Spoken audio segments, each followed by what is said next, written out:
नमस्कार दोस्तों, स्वागत है आपका इस श्रृंखला में।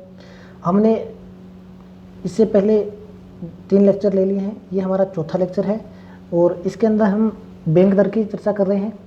बैंक दर के अंदर इससे पहले हमने CRR SLR के बारे में चर्चा कर ली थी। अगर वो वीडियो नहीं देखा है तो आप कृपया पहले वो वीडियो देखें, उसके बाद में आपको ये समझ में आएगा। तो अभी हम चलते हैं, ज़्यादा समय ना लेके सीधा अपने बिंदु पे आते हैं। देखो, बैंक दर की बात करते हैं। बैंक दर क्या होता है? वह ब्याज दर है, बैंक दर वह ब्याज दर है जिसके आधार पर RBI वाणिज्य बैंकों को दीर्घकालिक ऋण प्रदान करता है। समझो, ये RBI है और ये कोई भी वाणिज्य बैंक SBI है। ये जब इसको ऋण देगा RBI तो इससे ब्याज लेगा। इससे क्या लेगा? ब्याज। और ये जो ब्याज दर है उसको बोलते हैं बैंक दर। अब मैंने पहले आपको बताई थी रेपो दर। रेपो दर में भी ये हो रहा था कि RBI जब ऋण देता है तो उसके बदले में ब्याज लेता है, वो रेपो दर है। लेकिन उसके टाइम पे मैंने आपको ये बताया था कि ये अल्पकालिक ऋण है। रेपो दर अल्पकालिक ऋण देने के लिए होती है और दीर्घकालिक ऋण देने के लिए क्या होती है? बैंक दर होती है। ठीक है, इसके अंदर ये अंतर है। समझ में आ गया बात? और इससे प्रभाव क्या पड़ता है? साख सर्जन से रेपो दर की तरह संबंध होता है। मतलब जिस प्रकार से रेपो दर से साख के ऊपर प्रभाव पड़ रहा था, उसी प्रकार से रेपो दर, इसका बैंक दर का प्रभाव पड़ेगा। वो मैंने अच्छी तरह से आपको पिछले वीडियो में समझा ही दिया है। अब आगे चलते हैं। सीमांत स्थायी सुविधा, MSF, मार्जिनल स्टैंडिंग फैसिलिटी। इसकी एक बार परिभाषा देखो।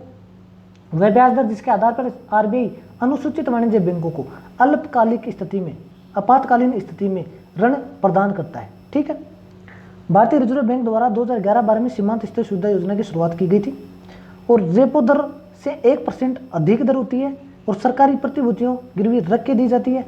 सीमांत स्थायी सुविधा के तहत शुद्ध मांग और समय देनदारी के 1% तक का ऋण उधार दिया जा सकता है। समझो इस बात को। देखो, होता क्या है, RBI और ये वाणिज्य बैंक, मैं SBI का ही एग्जांपल लेता हूँ, बाकी सारी वाणिज्य बैंक आ गए इसमें। ठीक है, RBI से ये वाणिज्य बैंक क्या करते हैं?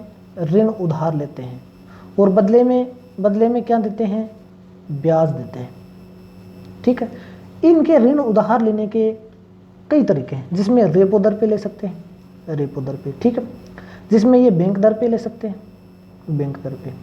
जब इनको अल्पकालिक ऋण चाहिए तो रेपो दर और दीर्घकालिक ऋण चाहिए तो बैंक दर के ऊपर।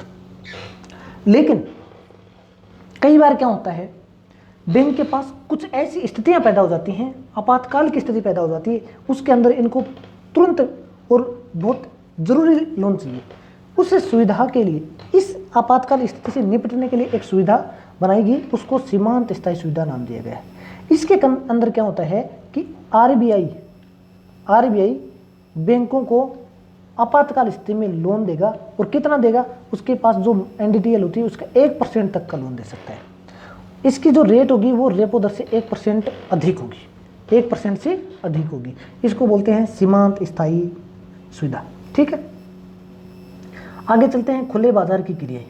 खुले बाजार की क्रिया, खुले बाजार की क्रिया में क्या होता है? देखो, खुले बाजार की क्रिया के अंदर RBI प्रतिभूति, सरकारी प्रतिभूतियों का क्रय और विक्रय करता है। सरकारी प्रतिभूतियों का क्रय और विक्रय करता है।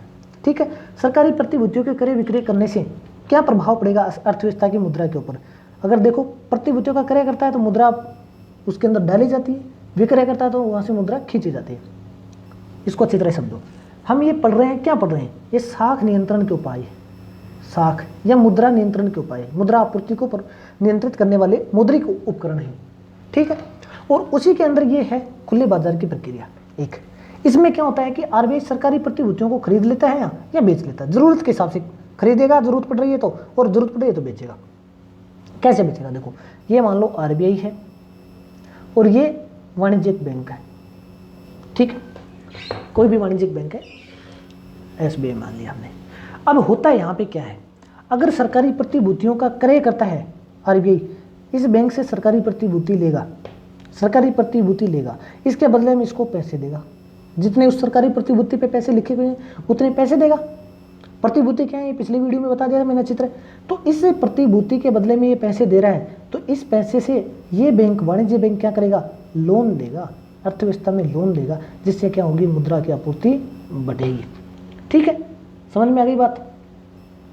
दूसरी कंडीशन, जब RBI इन वाणिज्य बैंकों से सरकारी प्रतिभूति खरीद रहा है तब तो मुद्रा आपूर्ति बढ़ रही है, और इनको विक्रय कर रहा है, आरबीआई खुद इनको विक्रय कर रहा है, सरकारी प्रतिभूति इनको विक्रय कर रहा है।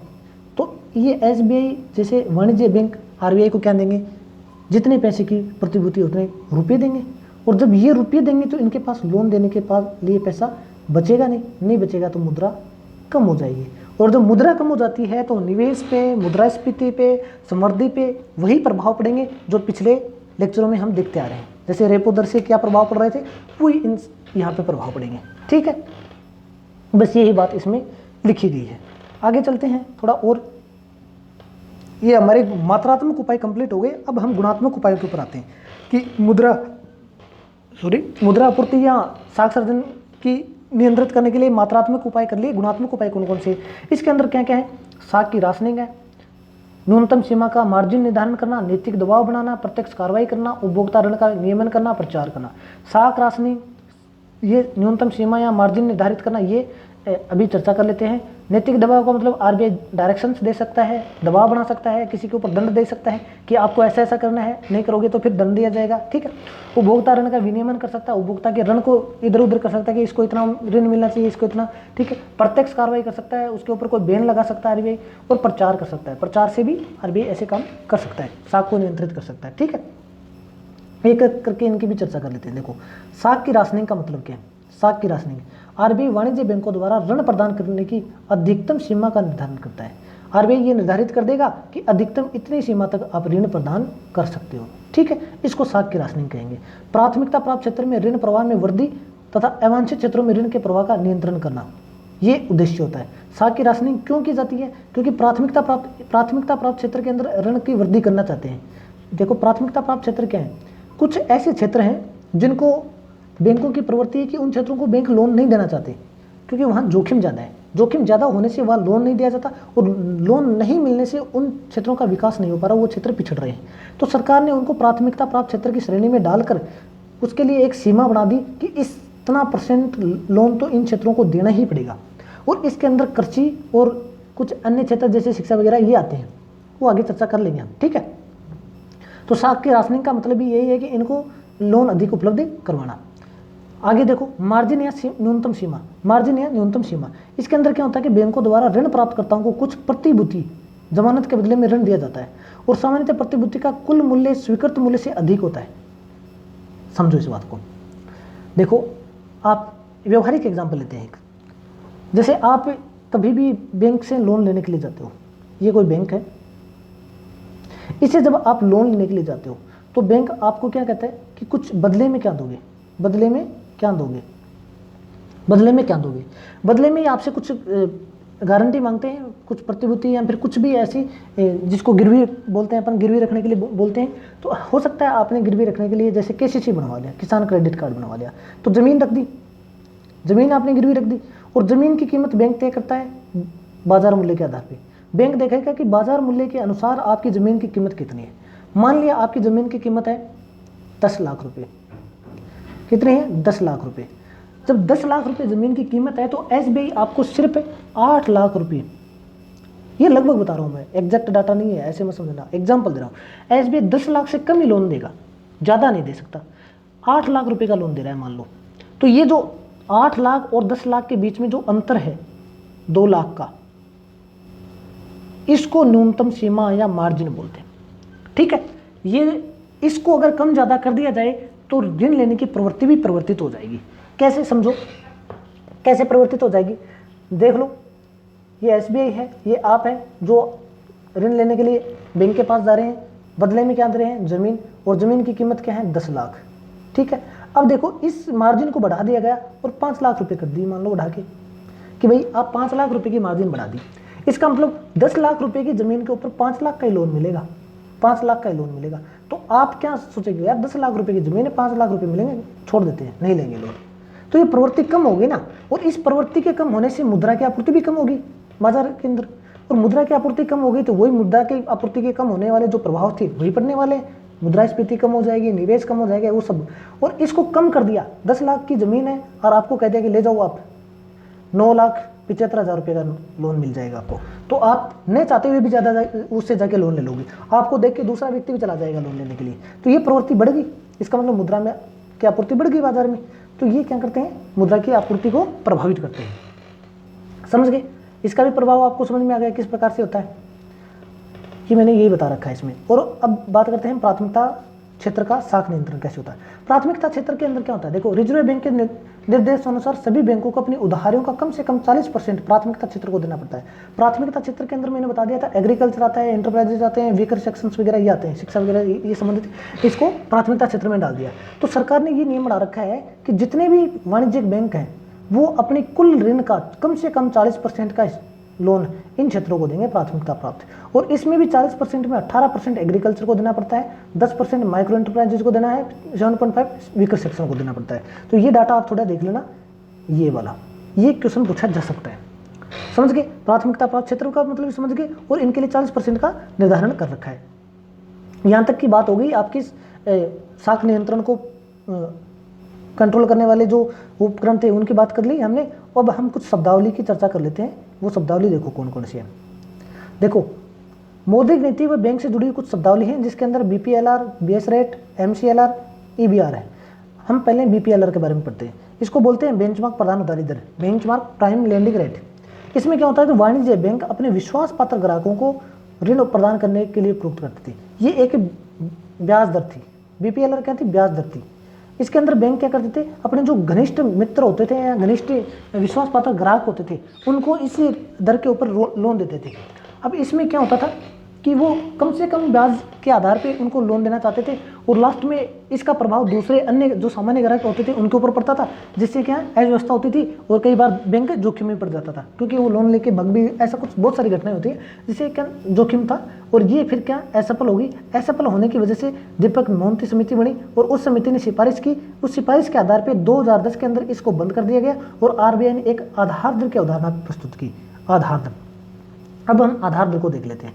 सबसे पहले BPLR थी, फिर बेस रेट आती है, BPLR के बाद में आधार दर आती है। आधार दर में क्या होता है कि ये एक न्यूनतम दर थी, न्यूनतम ब्याज दर थी, जिसके नीचे कोई भी वाणिज्यिक बैंक किसी भी ग्राहक को ऋण नहीं दे सकता था। आधार दर का निर्धारण वाणिज्य बैंक खुद करते थे, और RBI द्वारा इसकी एक रेंज तय की जाती थी कि इसके बीच में आप इसका निर्धारण कर लो, लेकिन निर्धारण फिक्स कौन करता था, बैंक खुद करता था। इसके अंदर भी समस्या आई, क्योंकि समस्या यह है कि जब RBI रेपो रेट बढ़ाता था तो बैंक बेस दर को बढ़ा देते थे, लेकिन जब RBI रेपो दर घटाता था तो बैंक बेस दर को घटाते नहीं थे। ये समस्या आएगी। इसका यह प्रभाव हुआ कि ग्राहकों को RBI के द्वारा दिए जाने वाले लाभ नहीं मिल पाते थे। ठीक है, इस कारण से ग्राहकों तक सस्ती मौद्रिक नीति का लाभ नहीं पहुंचता था, और मौद्रिक संतुलन में समस्या बन गई थी। इसके समाधान के लिए MCLR बनाई गई, बेस रेट के बाद में MCLR है। इसको थोड़ा सा देख रहे हो, BPLR है, BPLR के बाद में बेस रेट के बाद में MCLR है। ठीक है, ये ब्याज दरें हैं ये। MCLR को देखते हैं। MCLR के अंदर क्या होता है, देखो ये पद्धति RBI 1 अप्रैल 2016 से शुरू की गई थी। इस व्यवस्था के अंतर्गत बैंकों को उधारी दर के निर्धारण में फंड की सीमांत लागत को आधार बनाया गया था, और रेपो दर से कमी होने पर बैंकों को अपनी उधार दर में कम करना पड़ता था। ये रेपो दर से लिंक हो गई थी।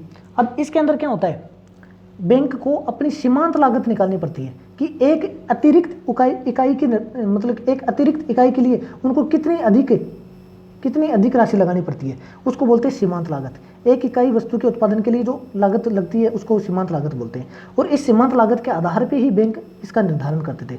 इसके अंदर बैंकों द्वारा MCLR निर्धारण मासिक आधार पर किया जाता है, और समस्या इसमें यह आई थी कि ये रेपो दर से लिंक थी, और बैंकों का परिचालन व्यय भी इसमें, क्योंकि अतिरिक्त इकाई बनाने के लिए जो आवश्यक खर्चा लगता है ना उसको सीमांत बोलते हैं, और इसमें परिचालन भी आ गया। तो परिचालन व्यय के आधार पर बैंक क्या करते थे, इसको सस्ता नहीं करते थे। इसका सस्ता नहीं करने थे, तो इसके लिए एक समाधान पेश किया गया डॉक्टर जनक राज समिति के द्वारा। उस समिति ने बनाया बाह्य बेंचमार्क दर। इसका बाह्य बेंचमार्क दर का सिफारिश किया, किसने, जनक राज समिति ने। इसके अंदर क्या होता था, देखो आगे चलते हैं। बाह्य बेंचमार्क दर, डॉक्टर जनक राज की अध्यक्षता में बाह्य बेंचमार्क दर लागू करने की सिफारिश की गई थी। 1 अक्टूबर 2019 को भारतीय रिजर्व बैंक बैंकों के लिए बाह्य बेंचमार्क दर से जोड़ना अनिवार्य कर दिया गया, और इनको 3 आधारों से जोड़ने की बात की गई, रेपो दर से, या सरकारी प्रतिभूति पर ब्याज से, या फिर FBIL के द्वारा निर्धारित कोई भी अन्य बेंचमार्क दर से। बाह्य बेंचमार्क के अंदर 3 महीने से कम से कम एक बार पुनर्निर्धारित की जाएगी। देखो ये कोई ज़्यादा काम की नहीं है। आपको ये ध्यान रखना कि अभी बाह्य बेंचमार्क दर इससे पहले कौन सी थी, MCLR, इससे पहले बेस रेट, इससे पहले BPLR, ये सब इसका क्रम याद रख लेना है थोड़ा सा। अब थोड़ी सी बहुत बाजार स्तरीकरण योजना MSM कोई ज़्यादा नहीं काम की। इसके बाद में ये देखो मौद्रिक नीति के अन्य प्रकार। मौद्रिक नीति के अन्य प्रकार कौन से हैं? एक संकुचित मौद्रिक नीति होती है, एक विस्तारवादी मौद्रिक नीति। जब मौद्रिक नीति संकुचित का मतलब ये है मौद्रिक नीति के अंदर ब्याज दरों को कम किया जाता है, CLR SLR वगैरह के इसके अंदर कमी की जाती है, तो उसको संकुचित मौद्रिक नीति बोलते हैं, ठीक है। और जब इसके अंदर ब्याज दर को महंगी कर दिया जाए, CLR SLR में वृद्धि कर दी जाए, तो इसको विस्तारवादी मौद्रिक नीति बोलते हैं, ठीक है। बस इतना ही है मौद्रिक नीति का मतलब। इसको ऐसे समझ लो, सस्ती संकुचित मौद्रिक नीति और विस्तारवादी मौद्रिक नीति का मतलब ये है कि जब मुद्रा आपूर्ति को कम करने की कोशिश की जाए तो संकुचित, अधिक करने की कोशिश की जाए तो विस्तारवादी मौद्रिक नीति है। अभी हमारा ये चैप्टर यहीं खत्म होता है। उसके बाद में हम बैंकों के बारे में पढ़ेंगे। और ये अगर श्रृंखला आपको पसंद आ रही है तो चैनल को सब्सक्राइब कर लेना, कमेंट करके बता देना, और आशा करते हैं कि आप इसको लाइक भी करेंगे और शेयर भी करेंगे। धन्यवाद।